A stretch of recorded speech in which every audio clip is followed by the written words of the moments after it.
देखो ये 500 रुपए हैं, यदि हमने इस 500 रुपए से दारू पी ली तो 500 रुपए खर्च हो जाएंगे और दारू पीने से हमें पाप और लगेगा। हम इस 500 रुपए से यदि मुर्गा खरीदें तो 500 भी खर्च होंगे और मुर्गा कटेगा आपके कारण तो हत्या का पाप और लगेगा। लेकिन इसी 500 से किसी भूखे को भोजन करा दोगे तो खर्च तो वहां भी होंगे, पर वो भोजन कराने का जो पुण्य है वो यहां भी आपका साथ देगा और वहां भी आपका साथ देगा।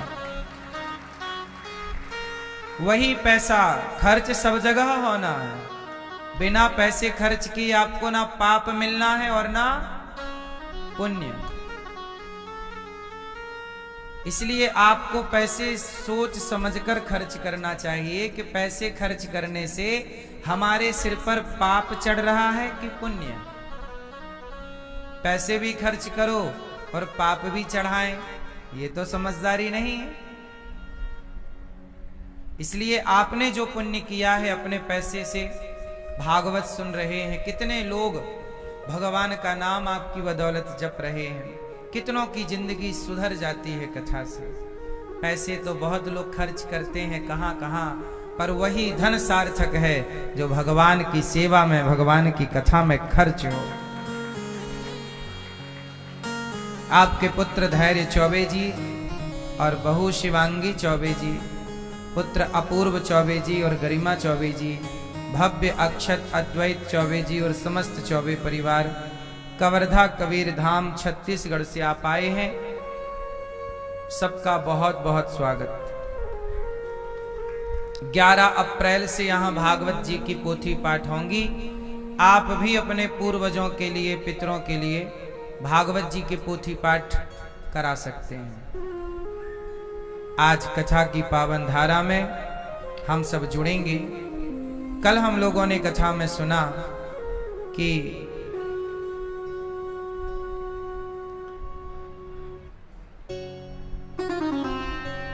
भगवान, आज कथा का तीसरा दिन है, चौथा दिन है, चतुर्थ दिवस। कल हम लोगों ने सुना कि माता सती, जिन्हें भगवान पर संदेह हो गया, और सती को संदेह जब हुआ तो भगवान शिव ने माता सती का परित्याग कर दिया।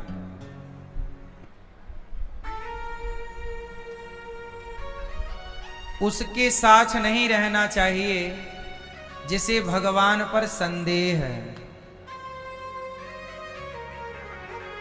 उसके साथ रहना चाहिए जिसे भगवान पर श्रद्धा है। भगवान श्रद्धा का विषय है, संदेह का नहीं। यदि कोई भगवान को लेकर संदेह है, डाउट है, तो कोई बड़ी बात नहीं है, क्लियर कर लो, पूछ लो, सत्संग कर लो। अब कुछ लोग जिद्दी होते हैं, नहीं आप भले बता रहे हैं, प्रमाण दे रहे हैं, पर हम मानेंगे ही नहीं, हम जो कह रहे हैं वही सत्य है। कुछ लोग जिद्दी होते हैं। देखो भगवान हैं कि नहीं, ये सवाल सदा से खड़ा रहा। ये कोई आज का सवाल नहीं है। लेकिन यदि आपको डाउट है भगवान पर तो सत्संग कर लो, बुद्धिजीवियों से सवाल कर लो, जो तर्क मिल रहे हैं, तथ्य मिल रहे हैं, उन पर विचार करो। अब ये थोड़ी कि नहीं जी जो आप कह रहे हैं वही सत्य है। आप कह रहे हैं कि ये काला है, नहीं जी ये काला नहीं है, सफेद है। अब सफेद को आप काला कहें, चूंकि आपने काला कह दिया है तो आप सफेद को भी काला सिद्ध करने में लगे हुए। सफेद को सफेद कहिए और काले को काला कहिए। क्यों भैया? अब ये नहीं कि आपके मुंह से जो निकल गया है आप अपनी बात मनवाने के चक्कर में। माता सती के साथ यही हुआ। मैया शांत रहो, मेरी मां चुप रहो, सुनो। माता सती को डाउट हो गया, चलो राम पर डाउट हुआ क्योंकि वो पत्नी की खोज कर रहे थे, चलो संदेह हो गया, कोई बात नहीं। भगवान पर हम सबको भी कभी कभी संदेह हो जाता है, लेकिन शंकर जी समझा रहे हैं ना, तो मान लो। यदि आपको कोई डाउट है और कोई समझा रहा हो, प्रमाण दे रहा है, मान लो। नहीं जी हमने कह दिया कि नहीं है, मतलब शंकर जी की भी बात माता जान सती ने नहीं सुनी और परीक्षा लेने गई और परीक्षा में फेल हो गई। अब तो प्रमाण मिल गया कि ये राम भगवान है, फिर भी माता सती ने नहीं माना, फिर भी माता सती ने नहीं माना। क्यों? क्योंकि मैंने कह दिया है कि ये भगवान नहीं। इस तरह की जिद अच्छी नहीं। भगवान, आप बताओ भगवान है या नहीं है? उत्तर दो। नहीं है? नहीं है? हैं? तो ये बताओ भगवान है तो दिखते क्यों नहीं? क्यों भैया भगवान है तो दिखते क्यों नहीं हैं? अंदर है मन के, मतलब बाहर नहीं है आपके हिसाब से।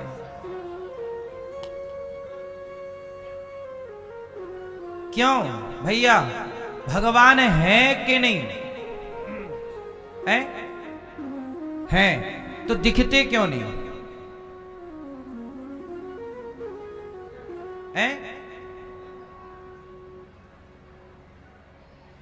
यही सवाल नास्तिक लोग करते हैं। यही सवाल कौन करता है? जोर से।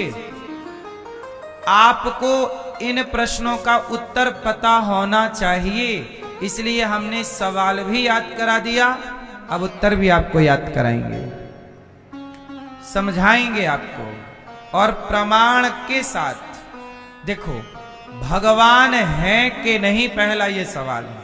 आओ इस पर थोड़ा 2 मिनट का विचार करते हैं। भगवान है कि नहीं, तो जरा सुनो। ये बताओ कि आपने जो कपड़े पहने हैं उन कपड़ों को किसी ने बनाया है या अपने से बन गए? जोर से। क्या अपने से कपड़े बन सकते हैं? जब कपड़े बनाने वाला है नहीं होता तो कपड़े ना बनते। जब बिना बनाए कपड़ा नहीं बना, बिना बनाए चश्मा नहीं बना। बोलो हाँ, क्या चश्मा आपका बिना बनाए बन गया? जब बिना बनाए कपड़ा नहीं बना, बिना बनाए चश्मा नहीं बना, बिना बनाए चप्पल जूता नहीं बना, तो बिना बनाए चींटी, हाथी, कुत्ता, बिल्ली, स्त्री, पुरुष कैसे बन जाएंगे? कोई तो है, कोई है जो आपके कपड़े बना रहा है, कोई है जो आपके चश्मा बना रहा है। उसी तरह चश्मा है, चश्मा है तो बनाने वाला भी होगा। कपड़ा है तो कपड़ा बनाने वाला भी होगा। यदि संसार है तो संसार को रचने वाला भी होगा जरूर। उसी का नाम परमात्मा है। यह वैज्ञानिक प्रमाण है, साइंटिफिक प्रमाण है ये। इसे आप ठुकरा नहीं सकते इस बात को। कोई कहता ना भगवान है तो प्रमाण दो, सबूत दो। मैं वैज्ञानिक ढंग से आपको सबूत दे रहा हूं कि यदि वस्त्र है तो बनाने वाला जरूर होगा। बोलो हाँ। इसी तरह आप हैं, चींटी है, कुत्ता है, पेड़ पौधा है, संसार है, समुद्र है, सूर्य चंद्रमा है, तारे हैं, तो इन्हें बनाने वाला कोई है जरूर। जो है तो पर हमें नजर नहीं आ रहा है।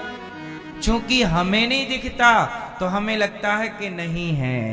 कुछ लोग कहते हैं ये तो संसार अपने से बन गया।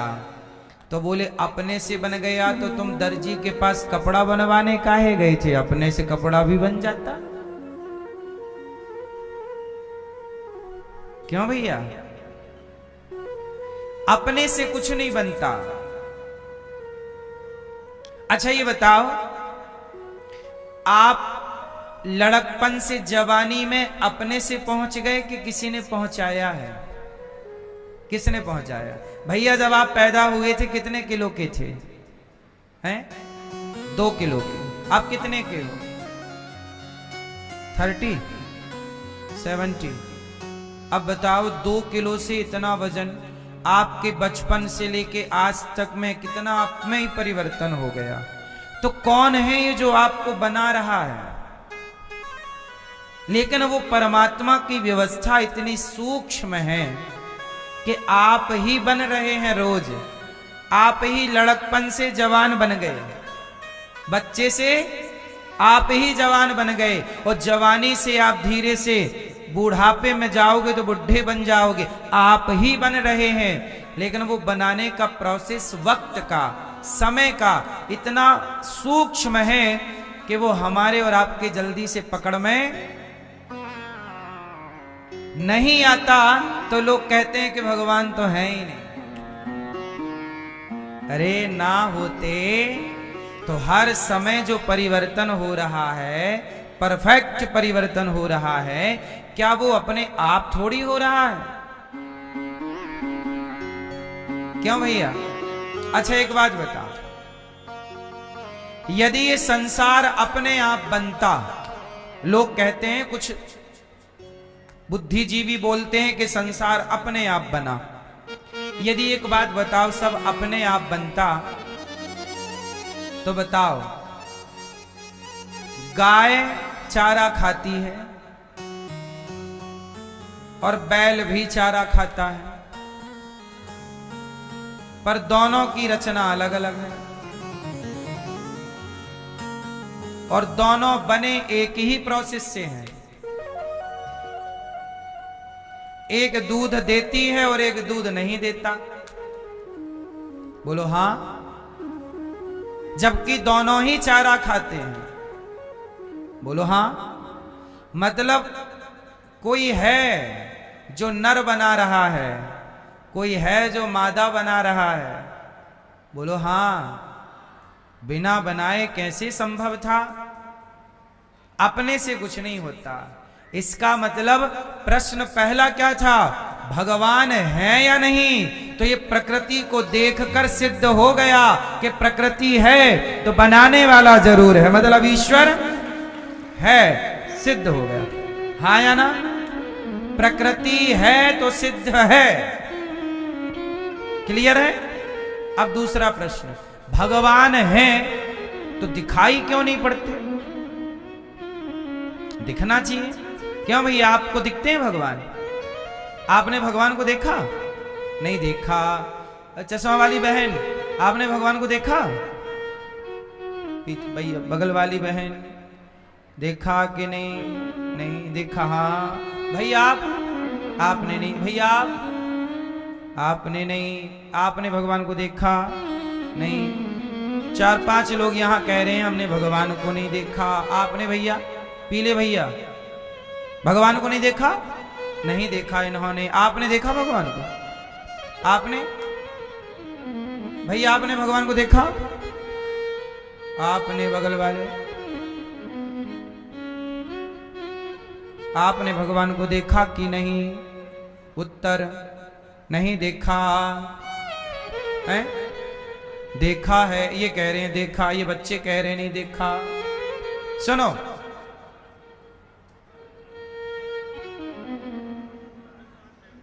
अभी अब बताते हैं, आप बिल्कुल निश्चिंत रहिए। अधूरी बात तो हम करते ही नहीं हैं, बात पूरी ही करके छोड़ेंगे। बस सुनिए, हमारी बात सुनिए, और हमारी नहीं, ये शास्त्रों की बातें हैं। धैर्य रखिए, सुनिए। भगवान हैं तो दिखाई क्यों नहीं पड़ते? ये सवाल है। ये भैया लोग कह रहे हैं हमने तो भगवान को आज तक नहीं देखा, है ना। आप कभी मंदिर गए कि नहीं?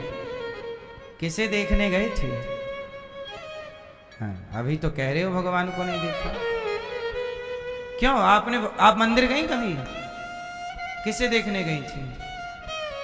हैं? भगवान को। और अभी आप कह रही थी कि भगवान को नहीं देखा। हैं? आपने भगवान को नहीं देखा आपने कहा, और अब आप कह रही हो कि आप मंदिर गई थी। तो किसे देखने गई थी? किसको? भगवान को। मतलब मंदिर में भगवान को देखा कि नहीं? तो आप तो कह रही हो नहीं देखा। देखा कि नहीं देखा? के गोल गोल क्या देखा? अभी तो कह रही थी नहीं देखा। क्या सही है? वो वाला सही है, ये वाला सही है? आप लोग कहते हैं मंदिर में भगवान थोड़ी है, वो तो पत्थर की मूर्ति है। पत्थर की मूर्ति है, ऐसा लोग, कुछ लोग कहते हैं जिनके पास ज्यादा अक्ल है। नहीं बोलिए भगवान थोड़ी है, मूर्ति है। हाँ मूर्ति है, ये बात सत्य है। ये बताओ आपके मोबाइल में आपकी मां का चित्र है कि नहीं? पिता का चित्र है? तो ये बताओ जब आप अपने मोबाइल पे अपनी मां का चित्र देखती हो तो मां का चित्र देखकर मां स्मरण होती है कि नहीं? इस चित्र से, ये चित्र है ना, ये खाता है ना बोलता है ना सूंघता है ना सोता है। चित्र कहां सोता है? पर मां का चित्र जब आप देखते हैं तो असली मां याद रहती है कि नहीं? उस असली मां की याद आती है कि नहीं? क्यों भैया? सवाल आपसे है। इस चित्र से वो मां का जुड़ाव है। इसे देखते ही उसका स्मरण हो जाता है। ऐसे ही मंदिर में बैठा जो विग्रह है ये उस परमात्मा का चित्र है। जब इन्हें देखते हैं तो इन्हें देखते ही इस रूप में वही परमात्मा का दर्शन होता है। ये वही है। मां का चित्र देखते मां की याद आई, तो भगवान का चित्र देखते, इसलिए मंदिर बनाए गए हैं और मंदिर में भगवान की प्रतिमा है। अब आप कहते हो नहीं जी ये तो पत्थर की मूर्ति है। आपकी मां है, आपकी मां का फोटो, आपकी मां है और ये पत्थर है। ये तो गलत बात है। यदि आपकी मां का चित्र वो मां है, आपकी मां के चित्र में कोई, आपके पिता के चित्र में कोई डंडा मारे तो आप उसे अपमान मानोगे कि नहीं? बोलो। जबकि वो चित्र है, एक रंग है, कलर है, क्या उसका असली से क्या लेना देना है? लेकिन वो पेंटिंग, वो चित्र आपके पिता की है और आपकी अंतरात्मा ने मान लिया है कि ये मेरा पिता है। आपके भीतर के सिस्टम ने स्वीकार कर लिया है कि ये चित्र मेरे पिता का है। इसका ही सम्मान करूंगा तो लगेगा पिता का सम्मान हो गया, इसका अपमान करूंगा तो लगेगा कि जैसे आपके अंदर के सिस्टम ने मान लिया कि ये चित्र मेरे पिता का है, ऐसे भक्तों के भीतर के सिस्टम ने मान लिया कि ये मूर्ति भगवान की है। जैसे प्रहलाद,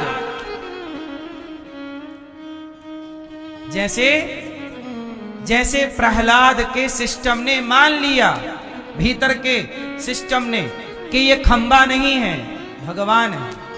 और जब भक्त ने मान लिया कि भगवान है और हिरण्यकश्यपु ने नहीं माना, नहीं जी ये तो खंबा है, ये तो खंबा है, तो हिरण्यकश्यपु ने एक मुठिका का प्रहार खंबे पर किया, खंबा टूट गया।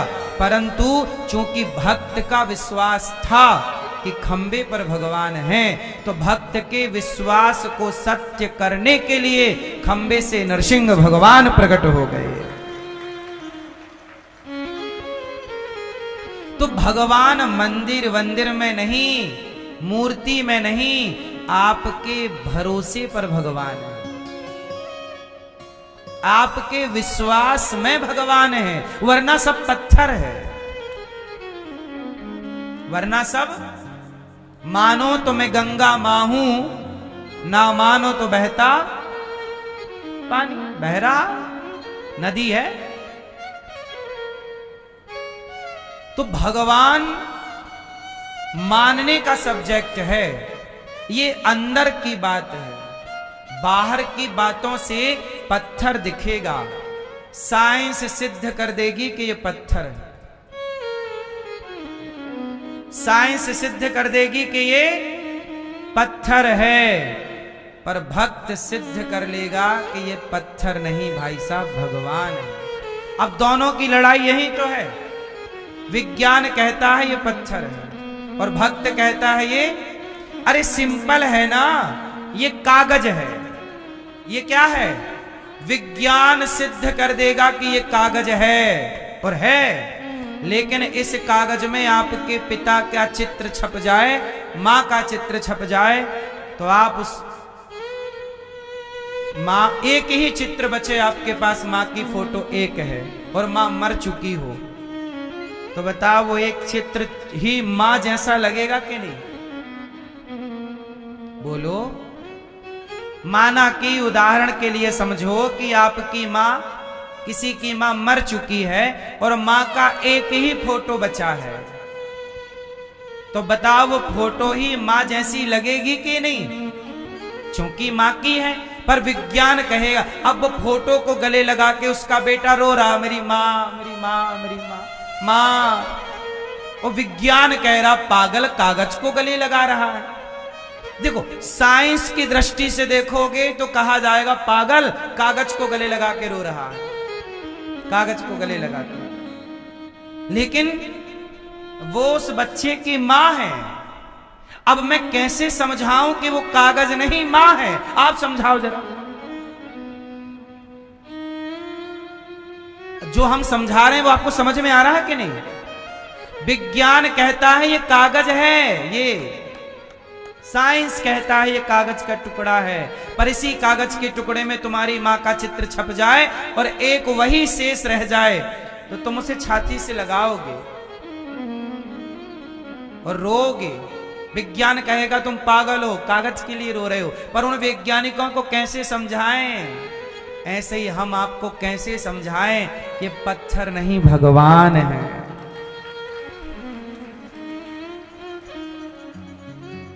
विज्ञान और आध्यात्म, साइंस और भक्त, दोनों अपनी अपनी जगह सही है। विज्ञान अपनी जगह सही है और भक्त अपनी जगह सही है।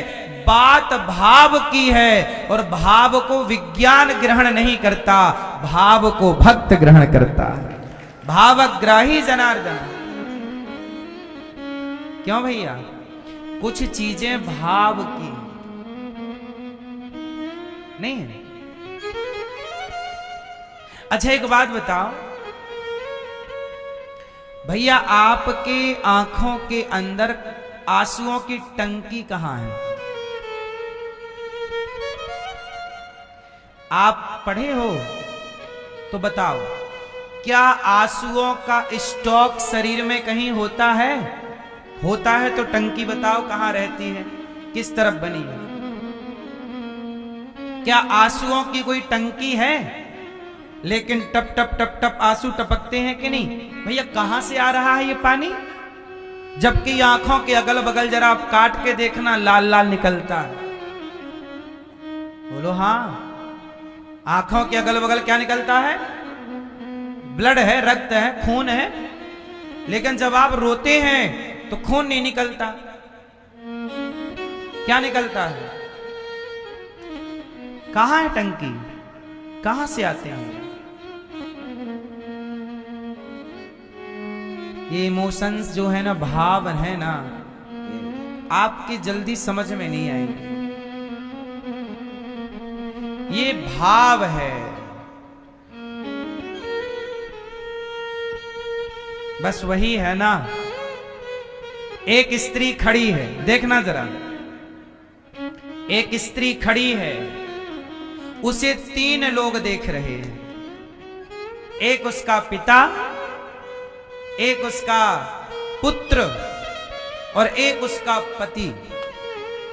एक स्त्री खड़ी है और उसे 3 लोग देख रहे हैं, पिता, पुत्र और पति।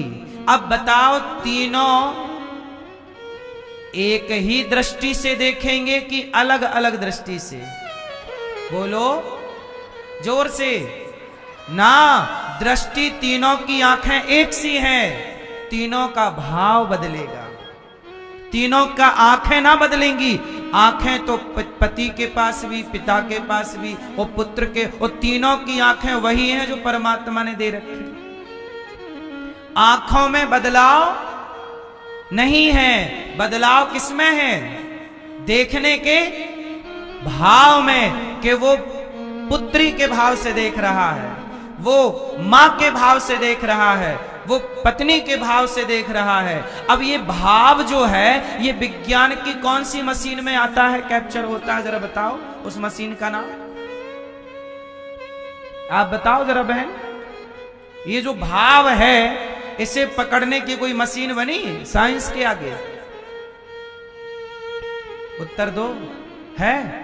बस विज्ञान जो नहीं पकड़ सकता, उसी भाव को भक्त पकड़ लेता है।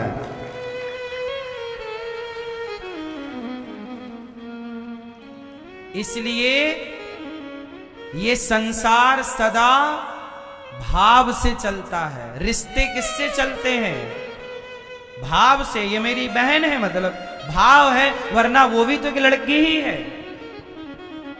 भाई बहन भी तो एक लड़की है, पर भाव है कि बहन है, तब ना भैया उसे बहन देखता है, वरना बहन की उम्र की छोरियों को तो जाके चौराहे पे छेड़ देता है, और अपनी बहन के संग रहता उसे नहीं छेड़ता। क्यों नहीं छेड़ता? क्योंकि उसके अंदर बहन का भाव है। ये मेरी बहन है, इसे थोड़ी छेड़ना। वो भाव मर जाएगा उसके अंदर का, तो बहन को भी छेड़ देगा।